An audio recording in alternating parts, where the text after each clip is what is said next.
Hey everyone, my name is Robert Schoonover with the Home Gurus, Keller Williams Realty, and thank you for coming to today's Lunch and Learn. This is where we answer any questions that you guys have brought to us, and feel free to participate, ask any questions as we go along, and I'll try to answer. Um,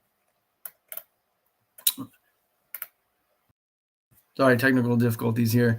Again, Robert Schoonover. I've been with the Home Gurus for about 2 years now. I'm an OSA, which is an outside sales agent. I am licensed in Mississippi and in Tennessee.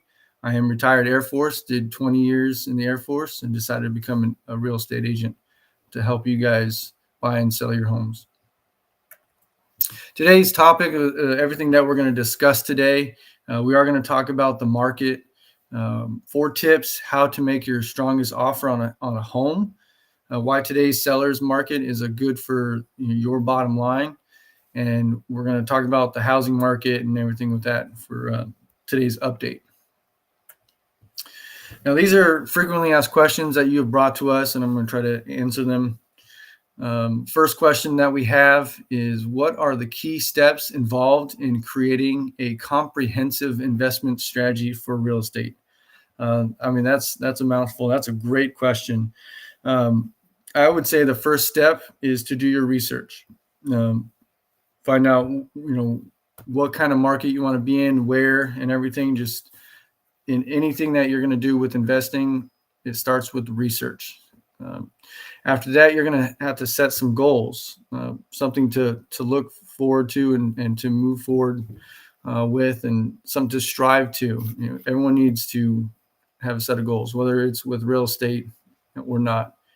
You're going to have to build a team. Your team is going to essentially make or break your investing. They can make it a whole lot easier, a whole lot harder for you. So make sure you get the right team. And this is whether it's your real estate agent, your lenders, if you're doing hard money or conventional or anything like that. If you're doing cash, your repair team, the ones that are going to be helping you repair, or you're going to be doing it yourself, just your whole team that would be involved in this, in your real estate transaction. Make sure you build a good, strong team, which is why you should get a hold of me, and I can help you with that. And I would love to be your real estate agent. Another key step would be your finances. I kind of mentioned that, how you're financing it, whether you're cash, hard money loan, or when your typical loans being VA, conventional, FHA, or USDA. And you're also going to have to figure out your management style, whether you're going to be managing it yourself, or are you going to hire a management team, and then you're going to have to do some research on that. And there's advantages and disadvantages on both. So hopefully that answered that question fairly decently. It is a big question, and there's a lot more into it, especially when you start getting into each of those steps. Next question is, what are the key indicators of a property's potential for appreciation in value over time? This one will be really specific in the areas. Your real estate agent can help you in this, because we know which areas are booming, so to say, and others that aren't. There are going to be certain communities that follow the inflation, so you're going to at least have that appreciation. And then other communities that have, like I said, they're booming, they're going to increase a lot faster than areas that are kind of dying out. What are the key considerations when selecting a property management company for an investment property? This is solely on the individual, because what are you trying to get out of it? How much do you want to put into it? Like I said, can go all the way from you managing it yourself to getting a management company. And then if you're going in the management company route, there's different levels of involvement they can be in, to where you can be fully uninvolved and they're doing anything and everything for that property, and you're just receiving the checks. If there are some to where you could be making decisions and they are going off of that. So you really have to just decide on what you're looking for and what you want out of it. It kind of goes back to that first question of, the key steps in the investment strategy would be part of your investment strategy, and it'd be in that building the team portion and your research portion. What are the current trends in the real estate market that may affect decisions? Well, what we're seeing now, the current trend is we had a lot of indicators that property values were going to start coming down a little bit, but what we saw was the exact opposite. And why we saw that is there is just not a lot of inventory on the Mississippi side or the Tennessee side. I actually have some numbers here. Last week for Mississippi, we had 110. This is in the northern area, DeSoto County, Tate County, Marshall area. We had 110 new listings come this last week, and in Tennessee we had 341. So there's not a lot of inventory out there, and so that's still continuing prices to go up.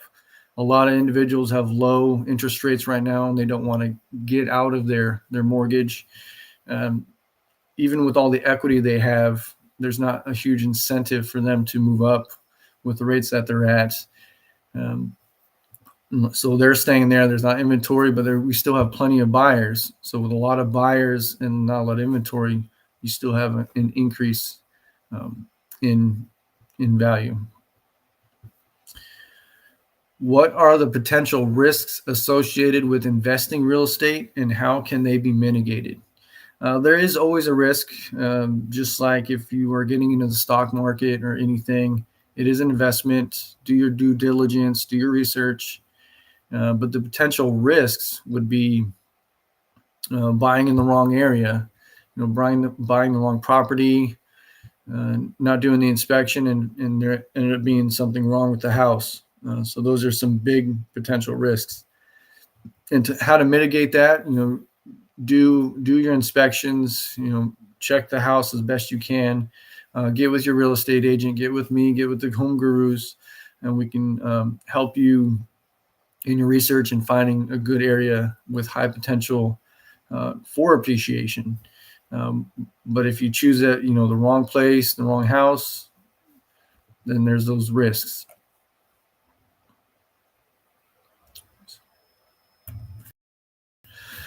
How to identify emerging real estate markets with strong investment potential? Again, this is where being in the market and understanding how it's going, every day, your real estate agent, me and the home gurus, we're constantly talking about the market, and we're watching,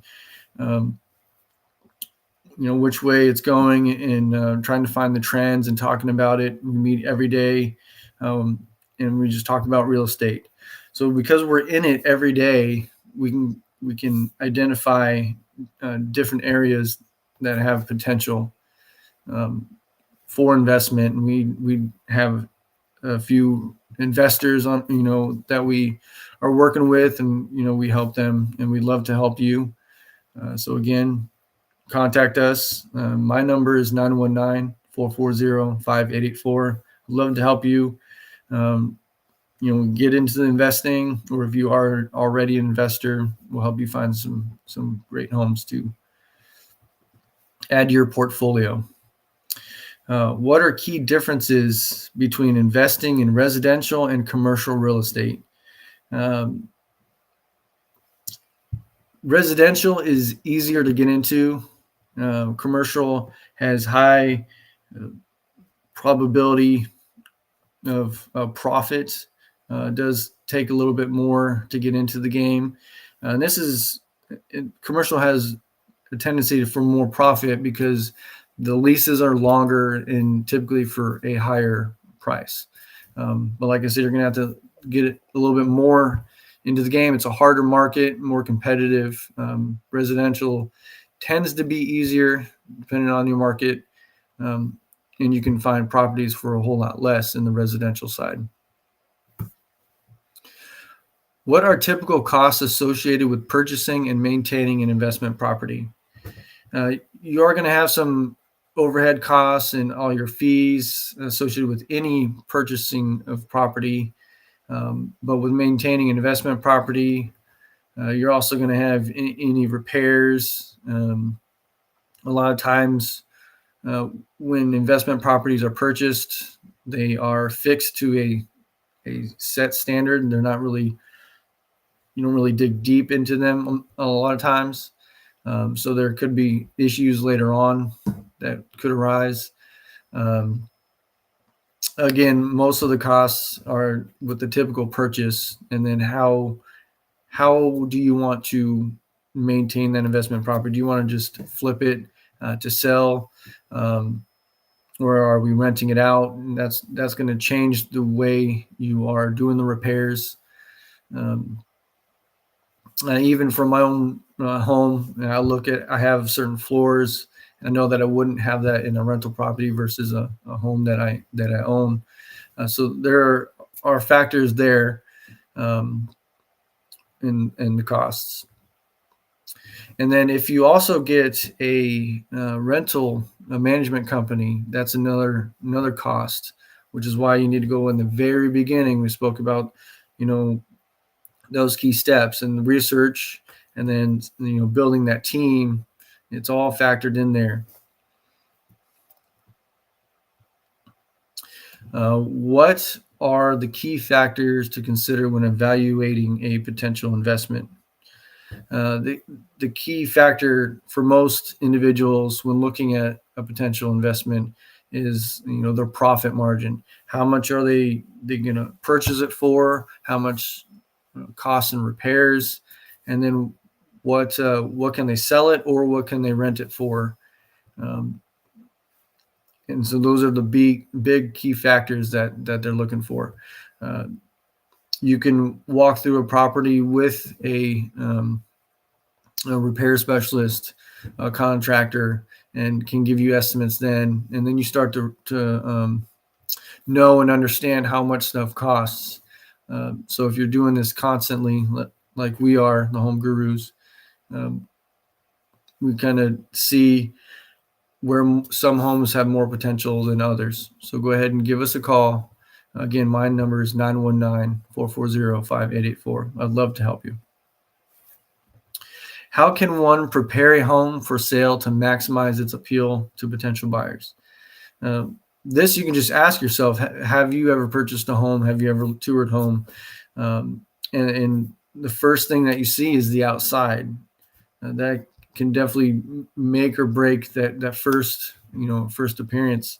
There are some times where individuals don't even want to go inside because they're just so thrown off by the just the look of it out front. Which could be easy fixes. Cut the lawn.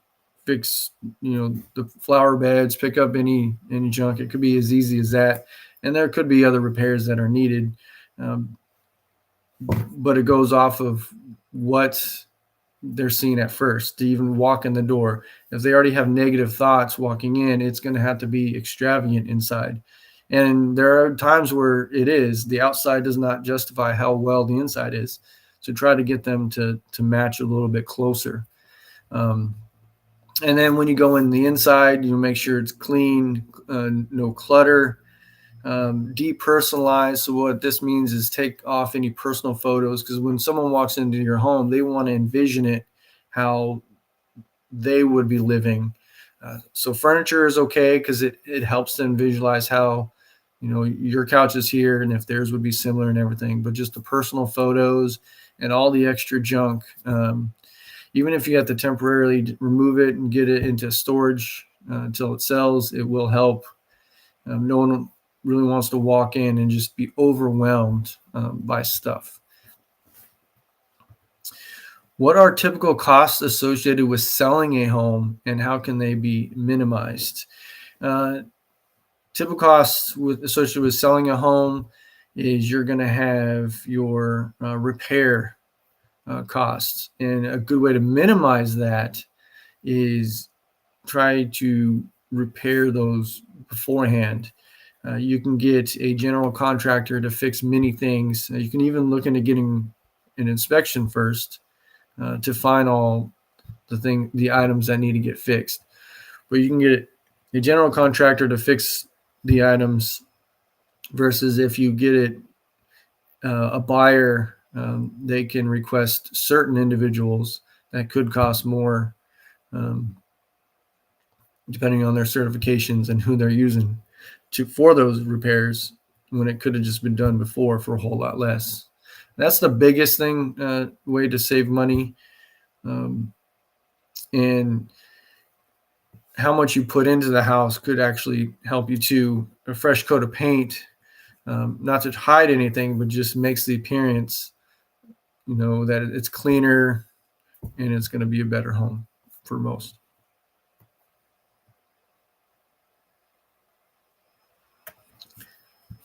All right, some more frequently asked questions that you guys have. Is now a good time to buy? And the answer is yes. Yes, it is. We have had the rates come down a little bit, and they've stabilized to where most people are comfortable, and we think we're going to be here for a little bit. We're never going to see the 2s and the 3s again. And the advantage to right now is we project that we may see a bump come soon. So if you get it now and it does bump up in rates, you're good. You're better off than waiting. But then if it does go down, you can refinance, and then you still have the home that you wanted and got, and you don't have to chase the rates.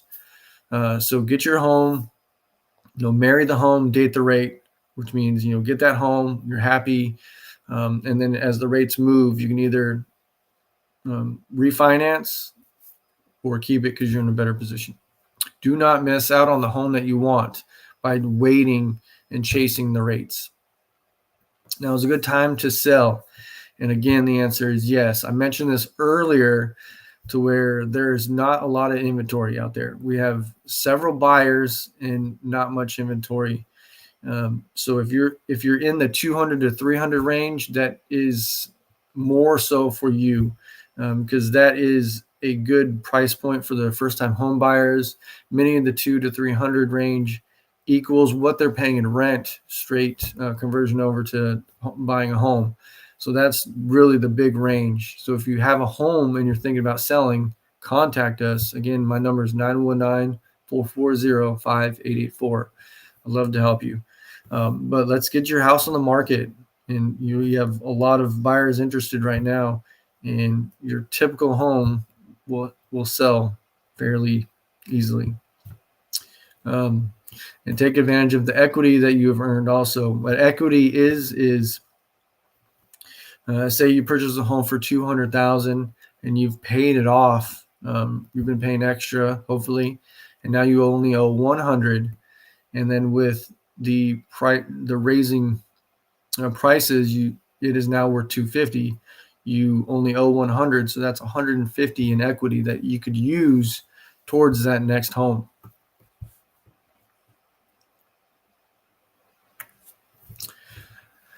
Now, these are 4 tips to make your strongest offer on a home.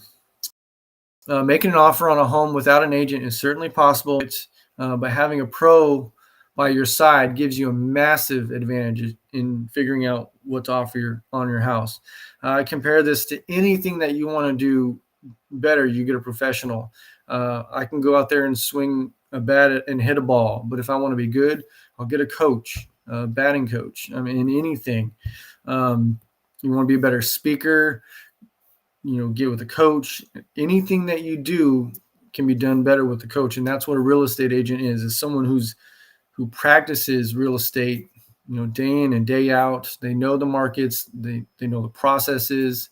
They are good negotiators. That's why you get with the home gurus, you get with me, and we're there on your side, on your behalf.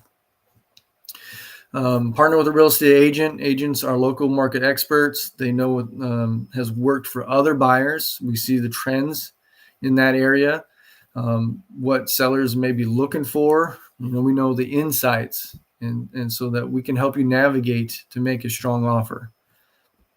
And it can be game changing when deciding what offer to bring to the table.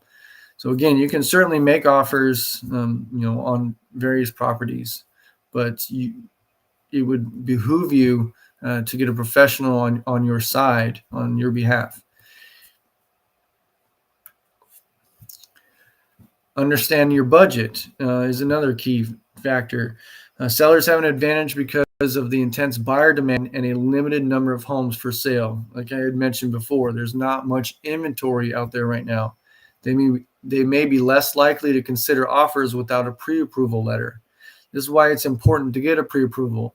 It lets you know your range of your purchase price. It doesn't benefit you to go look at a $600,000 home when you can afford a $400,000 home, or anything other than that. It's going to be a very nice home that you can't acquire at the moment. It's not to say that we can get that $400 home, get the equity, and use that to your advantage in time, and then end up moving to the 600. But the pre-approval just lets you know your budget, just the range that we need to stick with. And it also gives you an advantage because you can put in your offer with that pre-approval letter, and the seller now knows that you can afford what you are offering, and you're just not throwing a random number out there. Work with the lender so you can get pre-approved. If you are thinking about buying or selling any real estate, give me a call, 919-440-5884. I would love to help. Make a strong but fair offer. This is focusing on, say, if it's a $200,000 house, it's listed at $200,000 house home. You're not offering $50,000. You need to make it strong but fair. An offer price that's significantly lower than the listing price is often rejected by sellers who feel insulted. You have to just kind of understand that this is their home. They have a lot of blood, sweat, and tears in this home, and a lot of memories. And for you to offer, $50,000 on a $200,000 home really would upset them. Now, this is if it's worth the $200,000. If a seller is offended by a buyer, isn't taking the buyer seriously, there's not much you or the real estate can do. We are playing with emotions here at times, so it can be hard to navigate, which is why you get with your real estate agent to understand how to better the situation. You also are at risk of, if you're going too low, to be outbid. And that is the case that could happen with so many buyers versus how many listings we have now, how many homes we have available, that you do want to make a good, strong offer, but you do want to try to save a little money. And there's a fine balance. Trust your agent during negotiations. There are many factors up for discussion in real estate transaction, from price to repairs to possession date. A real estate professional who's representing you, this is why you get with a real estate agent, will look at that transaction from your perspective. We're there on your behalf. We're looking out for your best interest. It will help you negotiate a purchase agreement that meets your needs. There's lots of factors in there that was mentioned. Other factors are just that local market, whether it is more booming than other areas. For the local, a lot of people are moving towards Hernando. It's a big, hot area to be going to versus other areas, especially the rural areas. How long it's been on the market is a factor, and there's many, many more. And also factors that you have that we need to factor in there. Why today's seller's market is a good for your bottom line. So this is we're going to start talking about are the different markets. There's a neutral market, a buyer's market, and a seller's market. You've heard that probably several times when people are talking about the market. Now, a neutral market is just when it's all balanced. It's not in favor of any side. Buyer's market is when there are more homes for sale than there are buyers. And a seller's market is when the supply of homes for sale is as low as it is right now, and it's much harder for buyers to find homes to purchase. So it is the seller's advantage because there's lots of buyers for their one home. But if there was 20 homes and one buyer, then it's the buyer's market and they have the advantage. As you can see here on the slide, is a graph that shows the neutral market.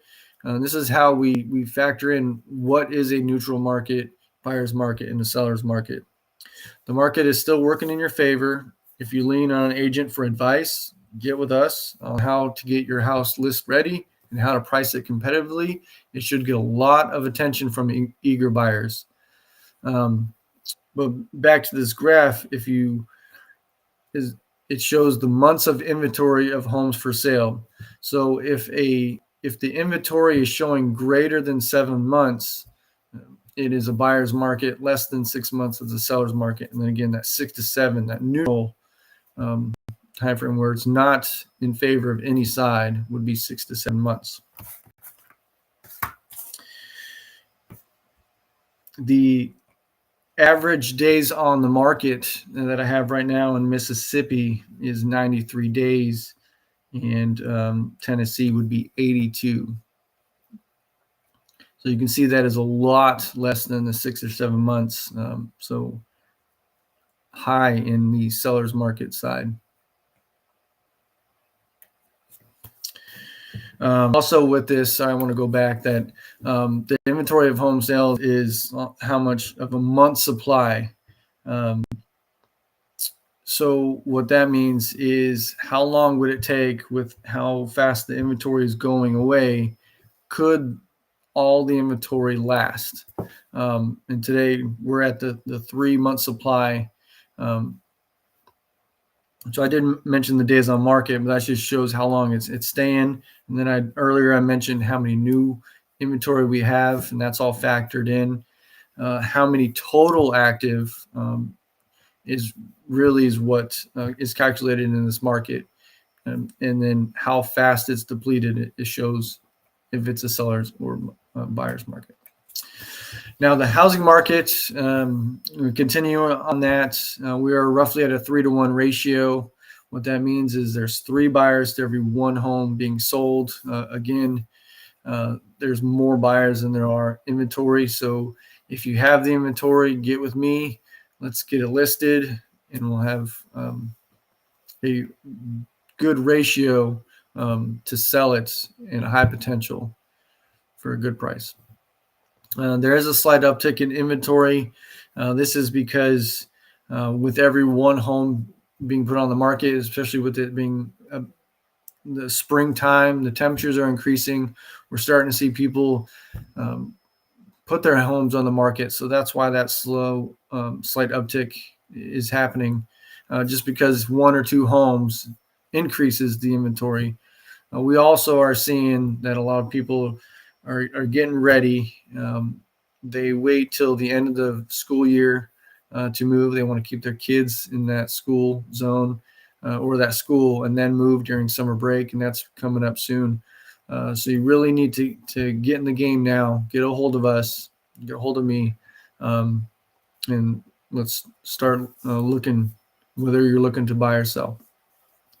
We have a lot of new construction around. If you drive anywhere around here, down Getwell or any of the roads, and even up in near Memphis and in Memphis, there's new construction popping up. A lot of them have great incentives. You have to get with us because depending on what area you're looking for, will change which construction company is in that area. And then they all have their different incentives. So reach out to us, reach out to me. Again, my number is 919-440-5884, and I'd love to help. The open houses, they allow for your home exposure. We have several open houses happening this weekend, and what they do as a seller is they let people in your home. And as the buyer, it is a stress free. You walk in, you can look at the home. You don't have to, set a date and time and block it out and request it. You just walk in, we're open, come in, look at the house, talk to us, talk about the home, talk about the Air Force with me, motorcycles, anything. Just come in, chat, or come in to look at the home. It's a great time. And like I said, it's stress free. Just, the doors are open. Allows you to, shop current homes, like I said, without having to navigate the different times and the schedules. You can just walk in and get a feel for the home, stress free and everything. Now, these are the current open houses that we're having this weekend. We have one at 7424 Tina Cove. That's in Bartlett, Tennessee. It is going to be Saturday and Sunday from 2 to 4 on both days. Again, March 23rd, March 24th, 2 to 4 in Bartlett, Tennessee. We also have a open house at 127 Deerfield Trace in Coldwater, Mississippi, 38618. That's going to be on March 23rd from 2 to 4. And not on the slideshow, but I will be hosting an open house on my new listing that just came out today. It's in Horn Lake. It's at 4383 Shadow Glen Drive in Horn Lake. And I'll be there this Saturday from 2 to 4. Again, 4383 Shadow Glen Drive in Horn Lake, Saturday from 2 to 4. I would love to see you out there. And like I said, we can talk about anything and everything, the home, the Air Force, Harley, boating, fishing, anything. Just come on by and stop and say hi. Thank you for, paying attention to this whole time, asking the questions, send out more questions for us to answer. This is fun. I love being here. I love educating and telling you how to buy and sell. Get a hold of me. Again, my name's Robert Schoonover with the Home Gurus of Keller Williams Realty, 919-440-5884. And I'm glad to be here. Thank you.